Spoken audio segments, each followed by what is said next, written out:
نحمده ونصلي على رسوله الكريم اما بعد فاعوذ باللہ من الشیطان الرجیم بسم اللہ الرحمن الرحیم۔ سورۃ التوبہ مدنیہ۔ آج انشاءاللہ اللہ تعالیٰ کے فضل و رحمت اور اس کی عطا کردہ خاص توفیق کے ساتھ ہم سورۃ التوبہ سٹارٹ کریں گے انشاءاللہ۔ اور اس سورت کے بھی یہ پہلے جو ہے اس چیز کے اوپر دیکھیں گے کہ اس کے ناموں کی وجہ کیا ہے، وجہ تسمیہ کیا ہے۔ تو یہ سورت جو ہے وہ دو ناموں سے مشہور ہے۔ ایک تو اس کا یہی مشہور نام ہے سورۃ التوبہ، جو کہ ہر قرآن مجید میں بھی، ہر مصحف میں بھی یہی نام لکھا ہوتا ہے۔ ایک اس کا ایک اور نام سورہ برا بھی ہے،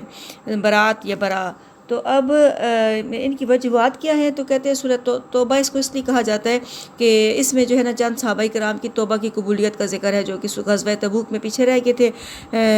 یعنی باوجود اس کے کہ وہ سچے کھرے مومن تھے، مخلص مومن تھے، لیکن اس کے باوجود وہ غزوہ میں نہ جا سکے اور غزوہ میں پیچھے رہ گئے تھے۔ تو بعد میں جب ان کو اپنے اس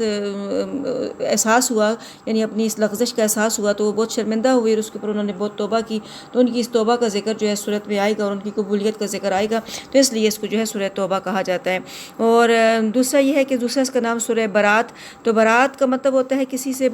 یعنی کسی کے عہد اور پیمان سے بری و ذمہ ہو جانا، کسی کے یعنی جو ہوتا ہے نا معاہدہ ہوتا ہے، اس سے اپنے آپ کو خلاصی کر لینا، اس سے اپنی جان کو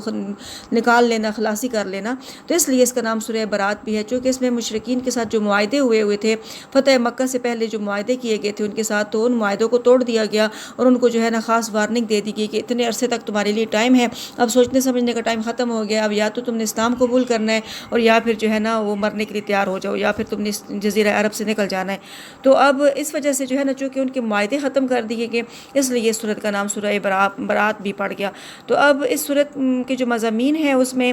سب سے اہم بات اس سورت کی جو ہے وہ یہ ہے کہ اس کی شروع میں بسم اللہ نہیں لکھی جاتی۔ تو اب اس کے بارے میں بھی بہت ساری رائے ہیں کہ کس وجہ سے اس میں شروع میں بسم اللہ نہیں لکھی جاتی۔ تو حضرت علی رضی اللہ تعالیٰ عنہ کا فرمان ہے کہ بسم اللہ جو ہے چونکہ وہ امان کی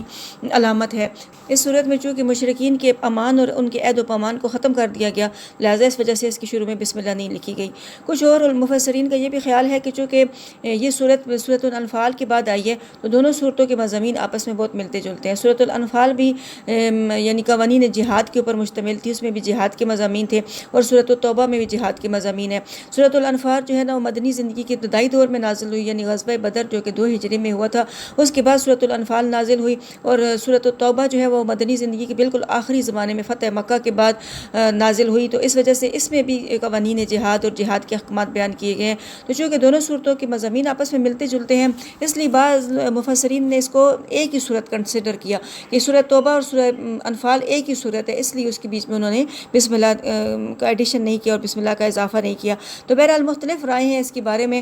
اس میں ایک رائے یہ بھی ہے کہ چونکہ نبی کریم صلی اللہ علیہ وسلم نے خود ہی اس کے شروع میں بسم اللہ نہیں لکھوائی تھی، کیونکہ جب قرآن نازل ہوتا تھا اور آپ کاتبین وحی کو بلا کے قرآن مجید لکھوایا کرتے تھے، تو آپ نے اس کی شروع میں بسم اللہ نہیں لکھوائی۔ تو لہٰذا اسی وجہ سے پھر صحابہ کرام نے بھی اس کی شروع میں بسم اللہ نہیں لکھی، اور جو مصحف عثمانی تیار ہوا تھا تو اس میں بھی جب اس قرآن کو ترتیب دیا گیا تھا اور صورتوں کو جو ہے آگے پیچھے رکھ کے ترتیب دیا گیا تھا، تو اس میں بھی سورہ انفال کے بعد جو ہے سورہ توبہ کو رکھا گیا اور بیچ میں بسم اللہ نہیں لکھی گئی۔ تو اس وجہ سے جو ہے اب قیامت تک کے لیے یہی یعنی چیز مروج ہو گئی ہے کہ سورۃ التوبہ اور سورہ انفال کے درمیان میں بسم اللہ سے پارٹیشن نہیں کی جاتی، بلکہ اس کا ٹائٹل تو الگ دے دیا جاتا ہے لیکن اس کے شروع میں بسم اللہ نہیں لکھی جاتی۔ اچھا، مضامین کی جہاں تک بات کی جاتی ہے کہ اس صورت میں زیادہ تر جہاد کے مضامین بیان ہوئے ہیں، اور یہ صورت چونکہ غزوہ یعنی فتح مکہ کے بعد نازل ہوئی، تو اس لیے جو ہے اس میں کچھ اس کو غزوہ حنین کا ذکر ہے، فتح مکہ کا ذکر آئے گا، پھر اس کے بعد غزوہ حنین کا ذکر آئے گا۔ یہ وہ حالات تھے کہ جب پورا عرب جو ہے وہ قریش اور مسلمانوں کی جنگوں کی طرف دیکھ رہا تھا، اور وہ اس بات کا منتظر تھا کہ اب ان کی جنگوں کا کیا انجام ہوتا ہے اور کیا رزلٹ نکلتا ہے۔ تو فتح مکہ کے بعد چونکہ اللہ تعالیٰ نے مسلمانوں کو غلبہ عطا کر دیا اور مکہ کو فتح کر لیا، لہٰذا ان کے دلوں میں جتنے بھی شکوک و شبہات تھے وہ بھی سب ختم ہو گئے، تو وہ جوگ در جوگ جو ہے اسلام میں داخل ہونا شروع ہو گئے۔ لیکن فتح مکہ کے بعد پھر ایک آخری کوشش کے طور پہ قبیلہ حوازن، جو قبیلہ ثقیف اور قبیلہ حوازن جو کہ طائف کے قبیلے تھے، اور جو کہ یعنی بہت ہی جنگجو قبیلے قبیلے تھے، تو انہوں نے ایک آخری کوشش کے طور پہ مسلمانوں کے خلاف اپنی قوت جمع کی اور یعنی مسلمانوں کے اوپر حملہ کرنے کا ارادہ کیا۔ تو نبی کریم صلی اللہ علیہ وسلم اس وقت ابھی فتح مکہ کے بعد مکہ میں ہی مقیم تھے۔ آپ کو جب وہاں پہ خبر ملی تو آپ نے سوچا کہ بجائے اس کے کہ وہ ہمارے اوپر حملہ کرے تو ہمیں خود پہلے ان کے اوپر حملہ کرنا چاہیے۔ تو پھر حنین کی وادی میں وہ آخری جو مشرکین اور مسلمانوں کی جو جنگ تھی، آخری جنگ جو تھی وہ وہاں پہ منعقد ہوئی۔ تو اگرچہ